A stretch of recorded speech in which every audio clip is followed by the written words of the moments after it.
రేవంత్ అన్న వచ్చి నుండి మాకు ఇక్కడ సౌకర్యం బాగానే ఉంది. ఈ బస్సు ఫ్రీ అన్న నుండి మాకు కూడా ఇంకా ఆదాయం కొంచెం పప్పు చేసుకోగలుగుతున్నాము.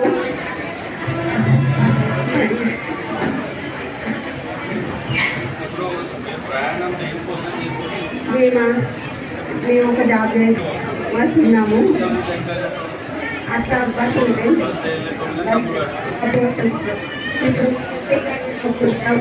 ఆదాయం పెరిగింది. ఆదాయం కొంచెం పెంచుకోగలిగినాము.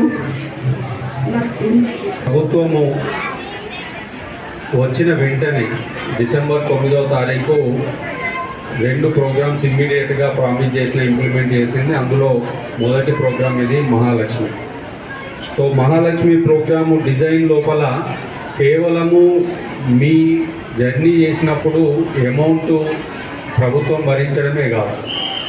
సో గౌరవ ముఖ్యమంత్రి గారు కానీ గౌరవ మంత్రివర్యులు కానీ మాట్లాడినప్పుడు మీరు చూసి ఉంటారు. సో ఈ ఉచిత బస్సు సౌకర్యం కల్పించడం ద్వారా ఫస్ట్ మహిళలు బయటకు రావాలి.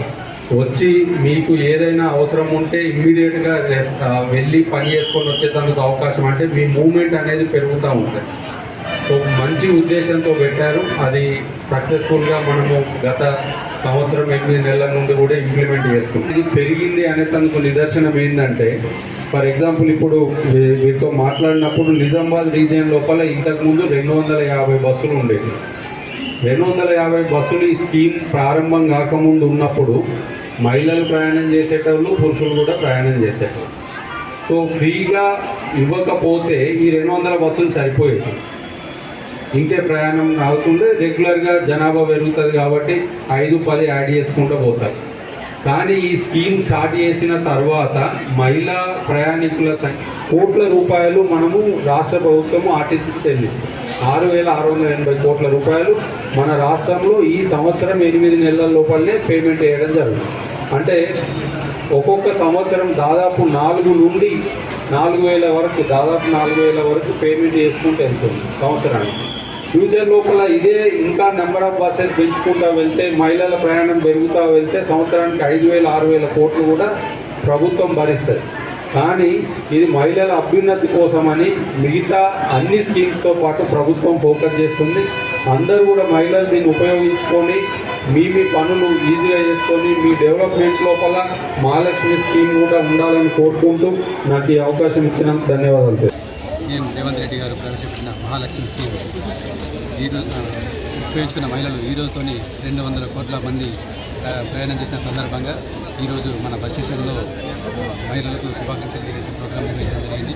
ఈ సందర్భంగా మన బస్సులలో రెగ్యులర్గా ప్రయాణం చేసి 5 మహిళలను గుర్తించి వారికి బహుమతి ఇవ్వడం జరిగింది. అలాగే శిశు మందిర్ స్కూల్లో ఎస్ఐ రేటింగ్, ఉచిత మహిళా ప్రయాణం మీద ఎస్ఐ రేటింగ్ నిర్వహించి వారికి కూడా 5 స్టూడెంట్ను ఉత్తమ విద్యార్థులుగా ఎంపిక చేసి వారికి కూడా బహుమతి ఇవ్వడం జరిగింది. అలాగే ఈ సందర్భంగా మన మహిళలు మన ఆర్టీసీ బస్సును వినియోగించుకోవడం ద్వారా మన బస్సులకు, మన బస్ స్టేషన్లకు మహాలక్ష్మి కళ వచ్చింది.